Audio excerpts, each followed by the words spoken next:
ആദ്യ ടി20യിൽ ഇന്ത്യ മികച്ച കളിയാണ് കാഴ്ചവെച്ചത്. ബംഗ്ലാദേശ് നാണം കെട്ടു.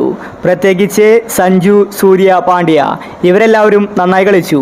സഞ്ജു 6 ബൗണ്ടറികളാണ് പായിച്ചിട്ടുണ്ടായിരുന്നത്. ഇപ്പോൾ ഇതാ രണ്ടാം ടി20ക്ക് മുന്നോടിയായിട്ട് സഞ്ജു വെടിക്കെട്ട് ബാറ്റിംഗ് പുറത്തെടുത്തിരിക്കുകയാണ്. ഇതിനെക്കുറിച്ചാണ് നമ്മൾ ഇന്നത്തെ വീഡിയോയിൽ നോക്കുന്നത്. ഇത്തരം ക്രിക്കറ്റ് ന്യൂസിന് വേണ്ടി ഈ ചാനൽ മറക്കാതെ സബ്സ്ക്രൈബ് ചെയ്യൂ. സഞ്ജു ഇപ്പോൾ ബാറ്റിംഗ് ശൈലി മാറ്റിയിരിക്കുകയാണ്. മുൻപ് സഞ്ജു പെട്ടെന്ന് ഔട്ടാകാറുണ്ടായിരുന്നു. എന്നാൽ ഇപ്പോൾ സഞ്ജു നന്നായിട്ട് കളിക്കുന്നുണ്ട്. ദുലീപ് ട്രോഫിയിൽ സെഞ്ചുറി അടിച്ചു. ആദ്യത്തെ ടി20യിൽ മാന്യമല്ലാത്ത രീതിയിൽ കളിച്ചിട്ടുണ്ട്. ഇപ്പോഴത്തെ ഇന്ന് പരിശീലന മത്സരത്തിൽ സഞ്ജുവും ഹാർദിക് പാണ്ഡ്യയും അടിച്ചു കളിച്ചിരിക്കുകയാണ്. ഇന്ന് ഓപ്പണിങ്ങിൽ സഞ്ജുവും അഭിഷേക് ശർമ്മയുമാണ് ഇന്നിങ്സ് ഓപ്പൺ ചെയ്തത്. ഇന്ത്യക്ക് നല്ലൊരു ഓപ്പണിംഗ് കൂട്ടുകെട്ട് ഇന്ന് കിട്ടി. സഞ്ജുവും അഭിഷേക് ശർമ്മയും പരിശീലനത്തിൽ മികച്ച ബാറ്റിംഗ് പുറത്തെടുത്തുന്ന റിപ്പോർട്ടാണ് വന്നിരിക്കുന്നത്. ഇതിൻ്റെ ഫോട്ടോസും മറ്റും സോഷ്യൽ മീഡിയയിൽ കാണാനുണ്ട്. സഞ്ജു രണ്ടും കൽപ്പിച്ചാണ് വന്നിരിക്കുന്നത്. നാളത്തെ ടി20ക്ക് മുന്നോടിയായിട്ട് ഇങ്ങനെ കളിച്ചുവെങ്കിൽ നാളത്തെ മത്സരത്തിൽ ഉറപ്പായിട്ടും സഞ്ജു സെഞ്ചുറി അടിക്കും.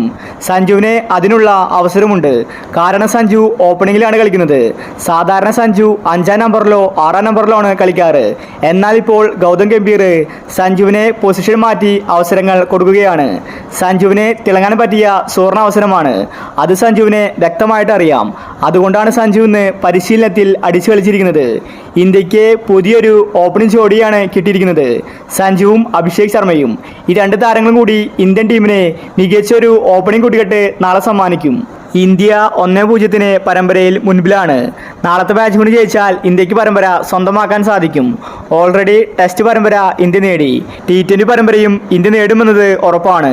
നാളത്തെ മാച്ചിലും സഞ്ജു തന്നെയായിരിക്കും ഇന്ത്യയുടെ കീപ്പർ. സഞ്ജുവിന് അവസരങ്ങൾ കൊടുക്കുകയാണ് സൂര്യകുമാർ. അല്ലെങ്കിൽ സൂര്യ സഞ്ജുവിനെ സപ്പോർട്ട് ചെയ്യാറുള്ള താരമാണ്. അപ്പോൾ ഇത്തരം ക്രിക്കറ്റ് ന്യൂസിന് വേണ്ടി ഈ ചാനൽ മറക്കാതെ സബ്സ്ക്രൈബ് ചെയ്യൂ.